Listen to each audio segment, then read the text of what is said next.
എന്റെ അഭിഭാഷക ജീവിതത്തിൽ 27 വർഷത്തെ അഭിഭാഷക ജീവിതത്തിൽ എനിക്ക് ഏറ്റവും സംതൃപ്തി പകർന്ന ഒരു വിധിന്യായമാണ് ഇന്നലെ ഹൈക്കോടതിയുടെ ഇടക്കാല ഉത്തരവിലൂടെ ഉണ്ടായിരിക്കുന്നത്. കാരണം നമുക്കറിയാം, ഈ കേസിന്റെ തുടക്കം മുതൽ തന്നെ നിരപരാധിയാണ് എന്ന് രേഖകൾ കൊണ്ടും തെളിവുകൾ കൊണ്ടും അന്വേഷണ ഏജൻസികൾ ശാസ്ത്രീയമായും അല്ലാതെയും തെളിയിച്ചിട്ടും 2 വിചാരണ കോടതി ജഡ്ജിമാരുടെ മുമ്പാകെ കേസ് വാദം നടത്തിയിട്ടും ഒടുവിൽ നീതി നിഷേധിക്കപ്പെട്ട ഒരു അവസ്ഥയാണ് ഉണ്ടായിരുന്നത്. അഭിഭാഷകൻ എന്ന നിലയിൽ ഒരു ജുഡീഷ്യൽ വ്യൂ, അത് ആ ജഡ്ജിന്റെ വ്യൂ ആണ്. അപ്പൊ ഞാൻ അതിനെ കുറ്റം പറയില്ല. ആ ജുഡീഷ്യൽ വ്യൂവിനെ എനിക്ക് പ്രതികരിക്കാനുള്ള, നിയമജ്ഞൻ എന്ന രീതിയിൽ എനിക്ക് പ്രതികരിക്കാനുള്ള അടുത്ത വേദി അപ്പീൽ കോടതിയാണ്. അതുകൊണ്ടാണ് ഞാൻ ബഹുമാനപ്പെട്ട കേരള ഹൈക്കോടതിയിൽ അഡ്വക്കേറ്റ് രാജീവ് മുഖാന്തിരമാണ് അപ്പീൽ ഹർജി ഫയൽ ചെയ്തത്. അവിടെ വിചാരണ കോടതിയിൽ പറഞ്ഞ എല്ലാ വാദങ്ങളും എല്ലാ തെളിവുകളും അപ്പീൽ കേൾക്കുന്ന രീതിയിൽ തന്നെ വിചാരണ ജഡ്ജ് ഹൈക്കോടതിയിലെ ഡിവിഷൻ ബെഞ്ച് കേൾക്കുകയും അതിന്റെ അടിസ്ഥാനത്തിലാണ് അവർ ഈ കേസിൽ പ്രഥമദൃഷ്ട്യാ ഈ വിധിന്യായം തെറ്റാണ് എന്നും ഇതില് വ്യക്തമായ ഇതിലുള്ള വിഷയങ്ങളൊന്നും തന്നെ വിചാരണ കോടതി പരിശോധിച്ചിട്ടില്ല എന്നും അതിൽ പ്രസ്താവിച്ചിരിക്കുന്നത്. പ്രസ്തുത രണ്ടാമത്തെ ഒരു കാര്യം, ഈ കേസിന്റെ തുടക്കം മുതൽ തന്നെ ഈ കേസ് അട്ടിമറിക്കാനും ഈ കേസില് മാഷിനെ ശിക്ഷിപ്പിക്കാനും പല സംഘടനകളും പല രീതിയിലും ശ്രമിച്ചിരുന്നു. അതിന്റെ ഒരു ഉദാഹരണം പറയാം.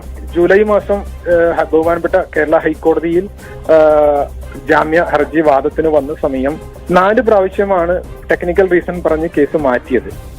ഒടുവിൽ വീണ്ടും പ്രോസിക്യൂഷനും അവരുടെ ഭാഗത്തു നിന്നുള്ള വിക്ടിമിന്റെ ഭാഗത്തു നിന്നുള്ള അഭിഭാഷകന്റെയും കൂടി വിശദമായ വാദം 2 ദിവസം 19-ാം തീയതിയും 20-ാം തീയതിയും ഡിവിഷൻ ബെഞ്ച് കേട്ട ശേഷമാണ് ഈ ഉത്തരവ് പുറപ്പെടുവിച്ചിരിക്കുന്നത്. എന്നെ സംബന്ധിച്ചോളം കയ്യിൽ നിന്ന് നഷ്ടപ്പെട്ടു പോയ ഒരു നീതി ഒരു യുവാവിന്, ഒരു അധ്യാപകന് തിരിച്ചു നൽകാൻ കഴിഞ്ഞതിൽ എനിക്ക് വളരെ ചാരിതാർത്ഥ്യം. അഡ്വക്കേറ്റ് പ്രേംരാജ്, ഈ നിയമ പോരാട്ടത്തിൽ എത്രത്തോളം വെല്ലുവിളി താങ്കൾക്ക് നേരിടേണ്ടി വന്നിട്ടുണ്ട്? കാരണം പൊതുസമൂഹത്തിന് അറിയാം ഈ അധ്യാപകൻ തെറ്റ് ചെയ്തിട്ടില്ല എന്ന്. പക്ഷേ ഒരു ഭാഗത്ത് അതിശക്തരായ അവർ തന്നെയാണ് പ്രതിയോഗികളായി ഉണ്ടായിട്ടുള്ളത്. CA അനുകൂല നിലപാട് സ്വീകരിച്ചതിലടക്കം അവർക്ക് പ്രകോപനമുണ്ടായിരുന്നു, രാഷ്ട്രീയമായിട്ടുള്ള വിദ്വേഷമുണ്ടായിരുന്നു. അവർ ശക്തിയുക്തമാണ് ഈ പത്മരാജൻ മാസ്റ്റർക്ക് നീതി നിഷേധിക്കുന്ന തരത്തിലുള്ള ഇടപെടലുകൾ നടത്തിയത്. അതുകൊണ്ട് തന്നെ താങ്കളുടെ നിയമ പോരാട്ടം, താങ്കൾ ആദ്യം സൂചിപ്പിച്ചു, അഭിഭാഷക വൃത്തിയിൽ, അഭിഭാഷക ജീവിതത്തിൽ കടുത്ത വെല്ലുവിളികൾ നിറഞ്ഞതായിരുന്നു. ആ ഒരു ഓരോ ഇടപെടലും, കാരണം സത്യം പുറത്തു കൊണ്ടുവരാനുള്ള ആ ഒരു പോരാട്ടം എങ്ങനെയായിരുന്നു? ഞാൻ തുടക്കത്തിലെ പറയാം, ഇതിൽ ക്രൈം സ്റ്റേജിൽ ഈ കേസിന്റെ ജാമ്യാപേക്ഷയുമായിട്ട് എൻ്റെ അടുത്ത് വരുന്ന അന്നു മുതൽ ഈ കേസ് ഞാൻ ഫോളോ ചെയ്യുകയായിരുന്നു. കാരണം ഏജൻസികൾ ശാസ്ത്രീയമായ തെളിവുകൾ കണ്ടെത്തുകയും അതിനനുസരിച്ച് ആ കുട്ടി മൊഴി മാറി മാറി പറയുകയുമായിരുന്നു ചെയ്തിരുന്നത്. തുടർന്ന് ഒരു ഘട്ടത്തിൽ ആദ്യം കേസ് അന്വേഷിച്ച crime branch detective inspector Shri Madhusoodanan Nair ഈ കേസിൽ കഴമ്പില്ലെന്നും മാഷോട് ഈ ഓഫൻസ് നിൽക്കില്ലെന്നും കണ്ട് കുറ്റപത്രം സമർപ്പിക്കുകയും തുടർന്ന് അതിനുശേഷം അന്നത്തെ പബ്ലിക് പ്രോസിക്യൂട്ടർ ഒരു ഹർജി നൽകുകയും കോടതിയിൽ, അതായത് പ്രതി നിരപരാധിയാണെങ്കിൽ അത് തെളിയിക്കപ്പെടണമെന്നും അതേസമയം കുറ്റവാളിയാണെങ്കിൽ ശിക്ഷിക്കപ്പെടണമെന്നും ആളുകൾ ഈ അന്വേഷണത്തിനെതിരെ ശബ്ദം ഉയർത്തുന്നുണ്ട് എന്നും അതുകൊണ്ട് ഒരു നിഷ്പക്ഷമായ ഒരു വനിതാ IPS ഓഫീസർ കൂടി ഉൾപ്പെടുത്തി ഈ കേസിൽ അന്വേഷണം മുന്നോട്ട് കൊണ്ടുപോകണമെന്നും നിർദ്ദേശിച്ചതിന്റെ അടിസ്ഥാനത്തിലാണ് ഈ കേസിൽ 37-ാം സാക്ഷിയായി വിസ്തരിച്ച IPS ഓഫീസറായ രീഷ്മ രമേശൻ എന്നവർ ഈ കേസിൽ ഉൾപ്പെടുന്നത്. അവർ കുട്ടിയുടെ മൊഴി 4 പ്രാവശ്യം രേഖപ്പെടുത്തി ഓഡിയോ വീഡിയോ റെക്കോർഡ് ചെയ്താണ് രേഖപ്പെടുത്തിയത്. അപ്രകാരം രേഖപ്പെടുത്താനുള്ള കാരണം ഞാൻ ക്രോസ് വിസ്താരത്തിൽ ചോദിച്ച സമയത്ത് പറഞ്ഞത്, ആദ്യം നൽകിയ പല മൊഴികളും അടുത്ത തവണ പറയുമ്പോൾ കുട്ടി നിഷേധിക്കുകയും ശാസ്ത്രീയ തെളിവുകൾ കണ്ടെത്തുന്നതിനനുസരിച്ച് മൊഴി മാറ്റി പറയുകയും ചെയ്യുന്നു എന്നുള്ളതാണ്. അതുകൂടാതെ എനിക്ക് പറയാനുള്ള വേറൊരു കാര്യം, ഈ കേസിൽ തുടക്കത്തിൽ തന്നെ ഈ ബഹുമാനപ്പെട്ട വിചാരണ കോടതി തള്ളിക്കളഞ്ഞ ഒരു റിപ്പോർട്ടായിരുന്നു എക്സിബിറ്റ് D155. D155 എന്ന് പറഞ്ഞു കഴിഞ്ഞാൽ ഈ case politically and communally motivated ആണ് എന്ന് ക്രൈംബ്രാഞ്ച് DYSP ആയ ശ്രീ അബ്ദുറഹീം അദ്ദേഹം അന്വേഷിച്ച് കണ്ടെത്തിയ റിപ്പോർട്ടായിരുന്നു അത്. അദ്ദേഹത്തിന് ഞാൻ ഈ കേസിൽ 3-ാം സാക്ഷിയായി വിസ്തരിച്ചു.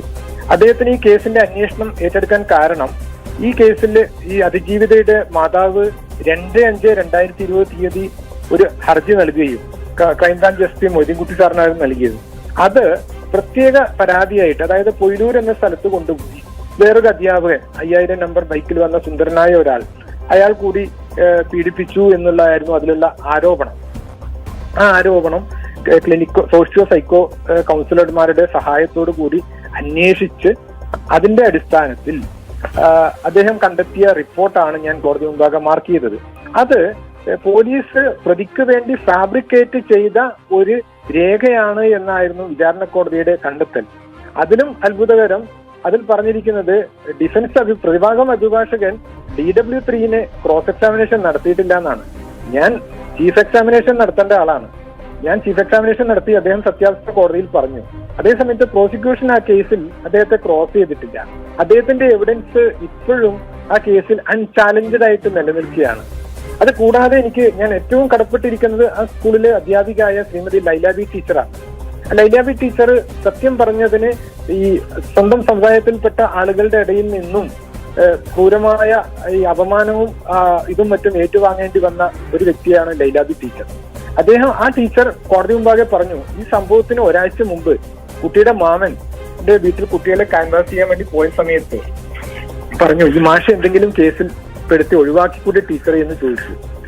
ആ എവിഡൻസും അൺചാലഞ്ചഡ് ആയിട്ട് കോടതി മുമ്പാകെ നിലനിൽക്കുകയാണ്. അങ്ങനെ ഓരോ ഘട്ടത്തിലും ഈ രാഷ്ട്രീയ ശക്തികളുടെയും സാമുദായിക ശക്തികളുടെയും എതിർപ്പിനെയും സോഷ്യൽ മീഡിയയിലുള്ള കടുത്ത അറ്റാക്കിനെതിരെയും ഫൈറ്റ് ചെയ്തുകൊണ്ടാണ് എനിക്ക് കേസ് നടത്തേണ്ടി വന്നത്. കാരണം ഞാൻ വിചാരണ വിധി പറഞ്ഞ ദിവസം അധ്യാപകൻ പറഞ്ഞു, എനിക്ക് ശിക്ഷയെക്കുറിച്ച് ചോദിച്ച സമയത്ത് കൂടുതലായിട്ടൊന്നും പറയാനില്ല, രാഷ്ട്രീയപരമായും മതപരമായും എന്നെ ഉൾപ്പെടുത്തിയ കേസാണ്, ഈ കേസിൽ നിരപരാധിയാണ്, ഇത് എന്റെ അവസ്ഥ ഇനി വേറൊരാൾക്ക് ഉണ്ടാവാതിരിക്കാൻ വേണ്ടി ദൈവത്തോട് പ്രാർത്ഥിക്കുന്നു എന്ന് മാത്രമാണ് പറഞ്ഞത്. അത് പറഞ്ഞതിന് ശേഷം ഈ പല എന്റെ വീഡിയോ വന്ന സമയത്ത് എനിക്ക് ഹെയ്റ്റ് കമന്റ്സ് ആയിരുന്നു എനിക്കെതിരെ സമൂഹ മാധ്യമങ്ങളിൽ പലരും പങ്കുവച്ചത്. വ്യാജ ഐഡിയിലും മറ്റും ലക്ഷക്കണക്കിന് ആളുകൾ എന്നെ ഈ ഇദ്ദേഹത്തിന് വേണ്ടി ഹാജരായതിന് തെറി പറയുകയും മോശം വാക്കുകൾ അസഭ്യം ഉപയോഗിക്കുകയും എന്റെ കുടുംബത്തിനെ പറയുകയും ചെയ്യുന്ന ഒരു അവസ്ഥയുണ്ടായി.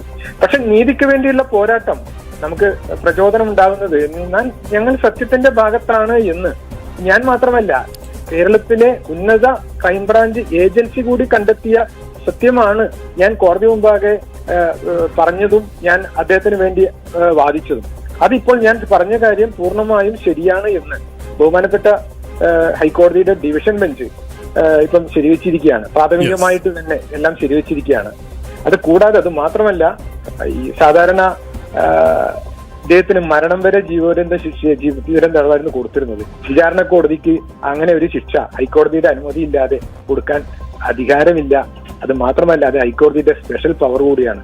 അത്ര മാത്രം രീതിയിൽ തെറ്റായ രീതിയിലായിരുന്നു ആ വിധിന്യായം ഉണ്ടായിരുന്നത്. കാരണം അത് ജഡ്ജിന്റെ വ്യൂ ആണ്.